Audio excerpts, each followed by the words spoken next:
Hola, ¿qué tal? Bienvenidos nuevamente a este curso de mentoría en oratoria estratégica. El anterior video comencé a ver todo lo que son las bases para el tema de lo que son los fines más importantes del discurso y hice la gran definición que hemos coincidido casi todos los que hemos estudiado oratoria acerca del fondo y la forma. El tema ahora es explicar y desarrollar cada uno de ellos. Este video tiene como objetivo desarrollar particularmente lo que es el fondo del discurso. Para ello, recordé una metáfora del maestro Horacio Zúñiga donde intentaba describir gráficamente qué es el fondo y la forma, y recordábamos que el fondo lo describía gráficamente mediante la cabeza de un griego, simbolizando a la inteligencia filosófica de los griegos y evidentemente lo que es en sí la argumentación. Hay que recordar que el fondo lo entendemos como la defensa argumentativa de una tesis, es decir, la tesis, que es una idea que generalmente se redacta o se expone de manera afirmativa, que nosotros vamos a exponer los motivos o las razones por las cuales esa idea la vamos a acreditar. Es como un método científico. La afirmación es la hipótesis y la argumentación es un método de comprobación, pero en una cuestión lingüística, en una cuestión metodológica discursiva.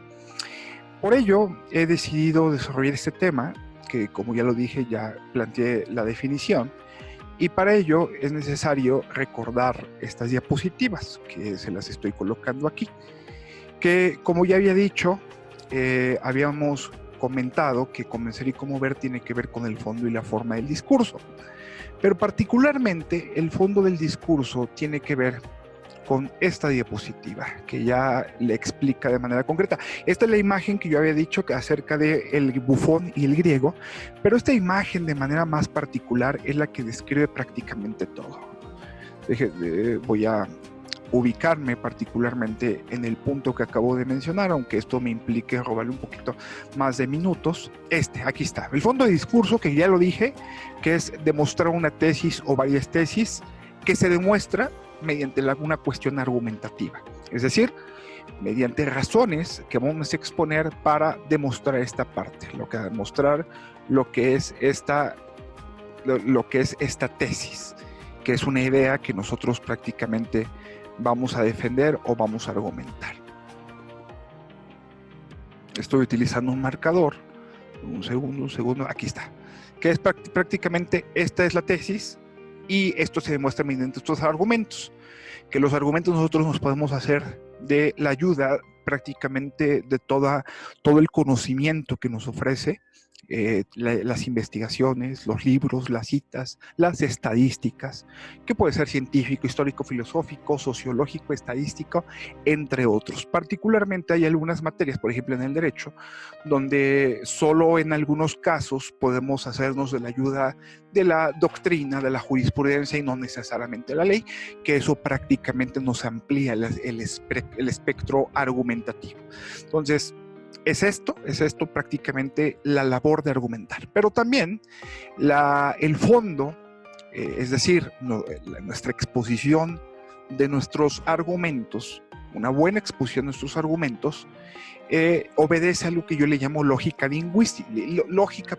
discursiva, que la lógica, como ya lo decimos, que es un proceso estructural de razonamiento humano para llegar a ciertas conclusiones. Lógica que se deriva de la filosofía, y filosofía que empezaron a desarrollarlo los propios griegos, los padres de la cultura occidental. De ahí se deriva dos grandes estructuras, que es el silogismo y lo que es la dialéctica.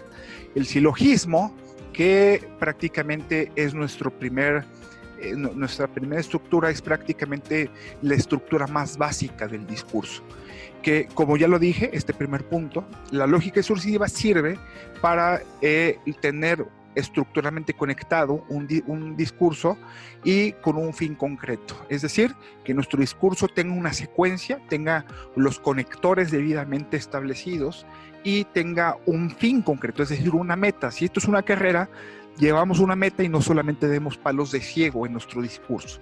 Para ello, los dos grandes instrumentos comunes, más no los únicos, es el silogismo y lo que es la dialéctica.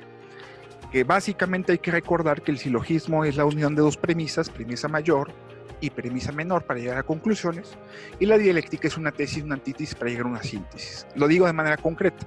El silogismo, por ejemplo, premisa mayor no, es una idea general, comúnmente aceptada. La premisa menor es una idea particular, que vamos a hablar del caso concreto, para llegar a una conclusión. Por ejemplo, una premisa mayor puede ser que los abogados son corruptos. Premisa menor, el juez es abogado. Conclusión, va a llegar a ser corrupto. Entonces, si se dan cuenta, que aunque no es algo que puede ser necesariamente siempre verdad y no es una regla común, el proceso con el cual fue construido hace que pareciera o diera la percepción que es una conclusión lógicamente estructurada, lógicamente conectada, y que eso lo hace convincente. Y después la dialéctica, que puede ser una tesis, una antítesis. La tesis es una idea, la antítesis es una idea contraria para llegar a una síntesis. La tesis, por ejemplo, puede ser negro, antítesis puede ser blanco y la síntesis puede ser gris. Que eso no la voy a desarrollar porque quisiera dedicarle más un video completo a este proceso en virtud de la dificultad y en virtud de lo amplio. Sin embargo, el silogismo sí quiero que quede bien definido en este primer video, en virtud de que ese es el tipo o el método que más utilizamos al momento de redactar un discurso o de pronunciar un discurso. Por lo tanto, quiero que tengas bien establecido como parte del fondo, no de la forma, como parte del fondo, dado que la buena construcción lógica de los argumentos hace que estos tengan mucho mayor éxito que un argumento puesto de manera muy común. Esto prácticamente es todo por cuanto a este video. No quiero hacer videos muy amplios para no robar tanto la atención y para que sea muy directo, muy tajante el contenido de cada uno de los videos que estoy estableciendo. Los veo en el próximo video, en el cual estableceré lo que es la forma del discurso y lo que son algunos ejemplos. Muchas gracias.